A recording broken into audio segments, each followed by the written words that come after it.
Hey everyone, this is going to be episode 2 of the Decent at Magic series. Today I'm going to be talking about mana curves, and specifically 2 drops and win conditions.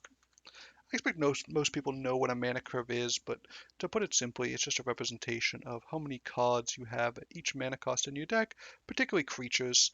If we look at sort of this graphic, sort of the top is generally going to be our creatures, and that's going to represent our true curve, because non-creatures tend to have spells that we are not going to cast on curve, even if they cost a particular amount of mana.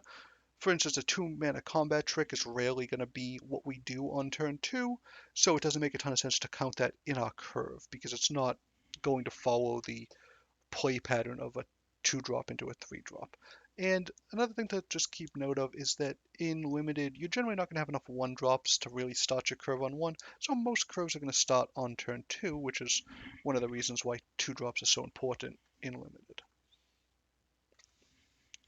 One of the most important things in Magic, and one of the reasons we focus on mana curves, is we want to avoid non-games. The land system in Magic produces, sometimes an unfortunately high number of non-games where basically one player doesn't get to play. And sometimes we have no control of this, but sometimes we do, right? Sometimes we can construct our decks in such a way that we are resilient to not drawing lands, the exact amount of lands we need to, not drawing the exact colors that we need to, right? And the way we do this is by building decks that are redundant and decks that are flexible, decks that can pursue multiple strategies. If you have a deck that needs to hit, say, 1 drop, 2 drop into 3 drop to be successful, you're going to find sometimes you don't draw that. If you're playing a deck that really comes online on turn 4, you're often not going to hit that fourth land on turn 4, and you really can't count on hitting, lands 5 and 6 on turns 5 or 6. So if you build your decks to really play around 2s and 3 drops, I think you're going to find that you avoid a lot of these non-games. There are going to be games, probably currently you feel there's a lot of games that you feel helpless in, and once you get into the game, maybe it is a little bit helpless, but we can avoid some of that in our drafting and our deck building stages. So, another thing, we want to take advantage of our opponent's stumbles. It's useful to think about when we build our decks, do we have a way to seize on our opponents not being able to do much in the early game? Can we go aggressive?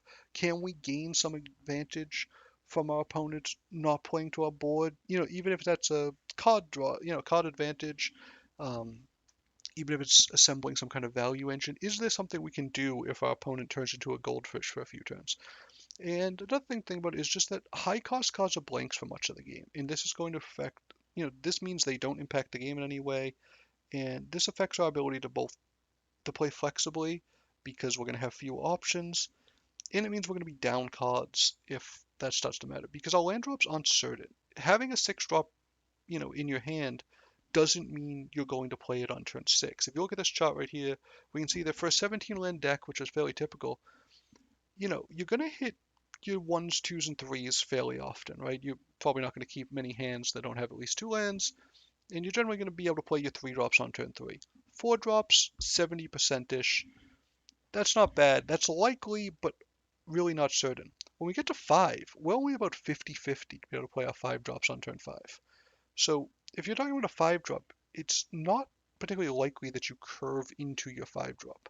And then once you start talking about 6 and 7s, and then once you get to 8 and above, you're really not likely to play those on curve. So at some point you have to, make sure that you're building your deck so that they can function without hitting those cards. If you're relying on, hitting your 5 drops on turn 5 or your 6 drops on turn 6, that's not a way to build a functional deck that is going to be able to play in every game. You'll often see this if you draft, say, bomb rares early on, and then you sort of just fill in the rest of the deck around that, even if the colors aren't open, you can end up with a deck that has a lot of high drops, and sometimes you'll even draw those bombs, but your deck won't be able to function to get to the point where you can play them. And often the problem is that your mana curve just isn't set up to get you to that point because, that's something that you can't just survive until turn 6. You're going to need to survive even beyond that. And a quick note about curves is it's not really a bell curve. One thing I see with a lot of drafts that go awry is that there's a lot of powerful 3 drops and even 4 drops nowadays, and a lot of people sort of try to build their curve around 3 and sort of make it sort of this bell curve type distribution rather than something that sort of starts at 2 and then tapers off into sort of the little long tail type of distribution. And there's a lot of 3 drops that are really tempting to pick a lot of the time, and you're going to really have to be disciplined in picking the 2 drops and not going into the 3s and 4s, which are going to have those big splashy effects. But just when we say curve, remember, it's not really this type of curve. It is some type of curve, but it's don't get confused by the shape. It's really about playing a lot of 2s, then small number of 3s, and then even smaller 4 or 5. And then your 6, 7s, and 8s we generally just group together. Although, as we saw with the land count, the chance of casting a 6 drop and an 8 drop are actually pretty different. So don't get yourself confused there as well.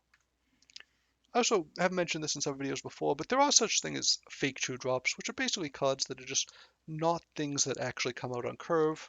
Some things like Hunter's Talent, right, where it requires a creature in play. You're not often not going to have a 1 drop, so having a card that relies on having a creature in play probably isn't going to come out on turn 2. Hunter's Talent's a very strong card. You should always put in your deck if you're playing green, but it's just not something that really counts in your curve as a 2 drop. Dazzling Denial, you can usually play this on turn 2 as like a tempo play, but this is not a card that is really slotting into your curve, and it's not a flexible card, right?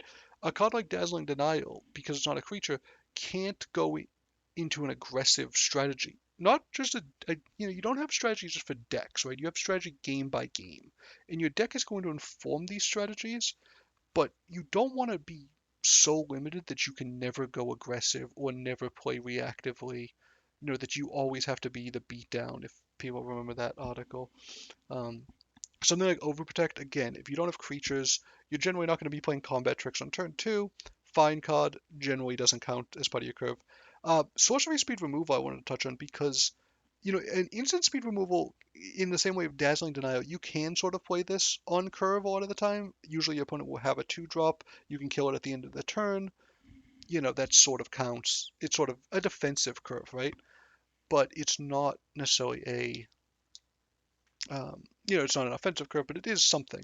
It's not kind of like Fell, which is a sorcery speed removal. If you're on the play, sometimes they just won't have a 1 drop, so this is really not a 2 drop. It just will be unplayable. Again, very good card. Probably doesn't count any curve. Instead of a cash grab, this is just generally I'd say card draw spells are generally not going to be part of your curve. You're generally going to want to play them later in the game. Even a cheap card like cash grab, you're generally going to play it later in the game and then maybe play whatever you get with it rather than playing this on 2 and just sort of ceding the board to your opponent.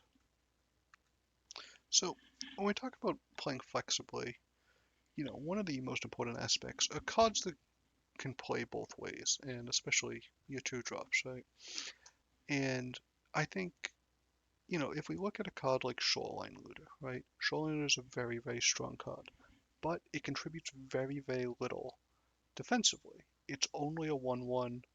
Its abilities are very strong, but are all only apply when it attacks. This is really a card that works one way. It works offensively. Now, Shoreline Wood is interesting because the offensiveness of it isn't pressuring your opponent's life total. It's actually pressuring a different axis, which is eventually it becomes a card advantage engine. Early on, it's a card filtering engine, then it becomes a card advantage engine.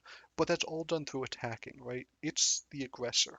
It pairs well with other defensive cards in this case, but it is the aggressor. Now, most of the time, aggressive cards are going to pair well with each other because, reducing your opponent's life total to 0 is way, way sort of infinitely more valuable than reducing it to 1. So you need to reach that critical mass of, offensive power some of the times. But there are going to be cards that sort of are so individually powerful that they are engines in their own right, and they can do that through attacking. So Shoreline Looter is one of those cards. A card that's sort of a two-way player is going to be something like Vine-Reap Mentor, right? Now this card goes into pretty much any black-green deck, but also can play any strategy, right? you can play this on turn two and then have a 3-2 attacker and apply a lot of pressure. But, in I'd say most cases even, what I do with this card is play it on turn two, trade off with my opponent's 2-drop, and have 2 foods left behind so I can play that, black-green value game. But the fact that this can go either way is super important and contributes a lot to this being one of the strongest uncommons in the set, right? This can play in any strategy. It can change game to game by playing the same cards. Having cards that can do that is going to allow your deck to be very flexible. So obviously a card like Shoreline Looter is very strong, but if all your 2-drops are Shoreline Looters, you're going to lose some amount of games to, your opponent goes an aggressive 2-drop, you go a Shoreline Looter, they go an aggressive 3-drop, and then you realize you have basically played no cards this game. Um, if you play a card like Shoreline Looter, right, you want to make sure that your later drops and even some of your 2-drops can contribute defensively. Otherwise, you're getting run over. Because an important concept that I think is a little bit under discussed is something called defensive speed, right? And when we talk about speed, which decks are fast or which decks are slow, we often mean decks that are aggressive. We're using speed to mean aggressiveness or assertiveness. But being quick defensively is also extremely important because we want to be able to, match our opponent's speed. Um, I think this would be obvious, right? If you look at sports, um, it's just as important for a cornerback to be as fast as a wide receiver, right? Because they need to match that speed. We obviously think of if your person can run by the defender, that's very strong. So the defender having the speed to keep up with them is what makes it a game, right? So something like Saver is a removal spell that's very fast, right? 2-mana removal spells are going to be way more valuable than 3s and 4s and 5s. Because, part of the way removal is going to work is it's going to work as a tempo play, and part of the way it's going to work is this a card that, is this a bomb that I can't remove? And some removal is going to be only good as removing bombs, and the best removal is going to be able to be both a tempo play and removing bombs. Saver is, more on the tempo end, right? It's going to be something that says, this is so I don't get run over a lot of the time. This kills their 2-drop or it kills their, maybe 3-2 on 3, and just says, I'm not going to get run over this game because I can come out defensively as quickly as they can come out. Starscape Cleric, another card, right, that only contributes offensively. And this is sort of an interesting one because this, if you have flyers, if you have cards that are only offensive, you don't necessarily need to pair them only with other offensive cards because they can win the game on their own sometimes if they're paired with something that, is providing the defense. So, you can make a deck full of Starscape Clerics, but you can also make a deck that has Starscape Clerics and then some sort of, more defensively statted or, sort of costed creatures. And that's going to allow you to play a strategy that, has some components of both offense and defense. But the Starscape Cleric cannot contribute to any defensive strategy. And it's important when you're, making your decks to recognize that if you put these cards in your deck, you're just going to be limiting the type of strategies you can play with some draws, because some draws you're not going to have the option of, do I play Starship Cleric or do I play Savior? You're only going to have the Cleric as your 2-drop, and then that game's going to turn into, you're going to have to just play aggressively a lot of the time, and hopefully your deck's able to back that up. And then sort of the other end is something like Builder's Talent, right? An 0-4 wall can't attack, so if you're making a deck that wants to curve out, this would be a strange way to do it if you're going to be intending on attacking. If you want to play an aggressive 3-drop, playing a 2-drop that's defensive means that you're not going to be applying as much pressure. And when you attack, the more attackers you have, the worse blocks your opponent's going to have, because they're not going to be able to double block or group block in general as readily if you're applying more pressure to them. If your opponent can just match up their blocks optimally, blockers generally have an advantage because they get to decide who's in combat with who. But if you're applying pressure to them with your 2s, 2 to accompany your 3-drops, they're going to have to make blocks that take their life total into concern more, more quickly, and they're not going to be able to line up those great value blocks. So Basically, I would say just pay attention to the directionality of your two drops, and also make sure that your decks are not. You can't only be concerned about the speed of your deck if you're an aggro deck. Just having unlimited value in your deck is not going to be a good way to build limited decks. Because limited does not have a lot of catch-up mechanics, limited doesn't have a lot of sweepers, so you really can't afford to fall too far behind on board. You can sometimes get away without playing a 2-drop that contributes defensively, but if you play a 2-drop and a 3-drop that do nothing defensively, you're going to get run over in some percentage of games. Not every game, but you're going to up the number of non-games you have, because even if you draw 3 lands, and even if you draw a 2 and a 3-drop, you are basically just a goldfish for your opponent in that game. And finally, I just want to talk about win conditions. And I think when people say win conditions, sometimes they mean cards. And I think that's sort of an older school version of thinking about win conditions. We're sort of past the point in Magic where win conditions are cards, right? So here we see some pretty powerful cards that cost a bunch of mana, right? Galewind Moose, very strong card, but not really a win condition, right? Your deck isn't. If you make your deck to be built around the idea of I'm going to get to 6 mana and then play Galewind Moose and win the game, Galewind Moose is going to eat a removal spell a lot of the time, or it's going to get double blocked. And it's a very effective card, but it's not a win condition. You can't build your deck focusing on a Galewind Moose as sort of a top end. Something like Season of Loss, something like these big, splashy, powerful rares, this can be a win condition, right? If you just, play for that 3 power ability, with, all your opponents lose, each opponent loses X life with X number of creatures. That can be something you say, I'm going to play every game intending to draw this card, and this is how I'll just kill my opponent from however much life they have.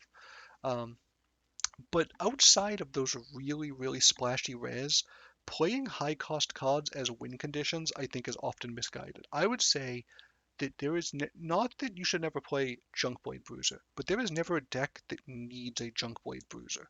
You should never get to the end of your draft and say, oh well, I really need some 5 drops to fill this up. You don't. That's not true. You don't need them. You can play 2s and 3s and do just fine. Because think about something like a Lily Splash Mentor, right? This is as much of a win condition as a Junkblade Bruiser is ever going to be. If this sits on the field and doesn't need a removal spell, and it makes it to next turn when the Junkblade Bruiser would be attacking, this is going to generate so much value that even though it's sort of a different axis, um, it's basically just going to win the game in itself. So they're making such powerful 2s and 3s and 4s at this point that you really, every high drop card just needs to justify itself. There are no dedicated slots for high drop cards anymore. That's, I think, it's sort of an outdated way of playing. Something like a Burrow God Mentor in most Rabbit decks, right, is going to be so big that it's going to outsize this Junkblade Bruiser or this Galewind Moose. And again, not that Moose isn't a great card, but why bother, having dedicated slots to something like that when these lower drops are just as much win conditions? Win conditions in Modern Magic is generally about, sort of assembling a game state rather than drawing a specific card, right? Like even something like War and Elder, right? War and Elder plus 8 lands is a win condition, right? Because you just have a bunch of creatures on the field, all of a sudden they get +2/+2, you're winning, and in combat, your opponent can't, outlast that in most circumstances. And this is just a common and not a particularly good common, right? So I think, yeah, don't worry about win conditions at this point. Worry about making functional decks, and you're going to have no problem winning the games with the power level of modern cards. So yeah, my takeaways are just play more 2 drops.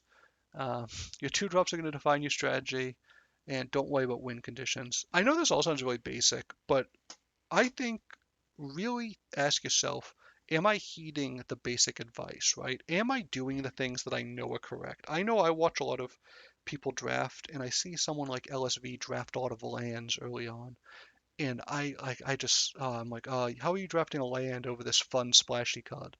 But like I'm sure he's correct, and I just don't have the discipline to do that, because a lot about getting better at Magic isn't about learning new things. It's more about having the discipline to do the things you already know are correct. So I hope this was helpful.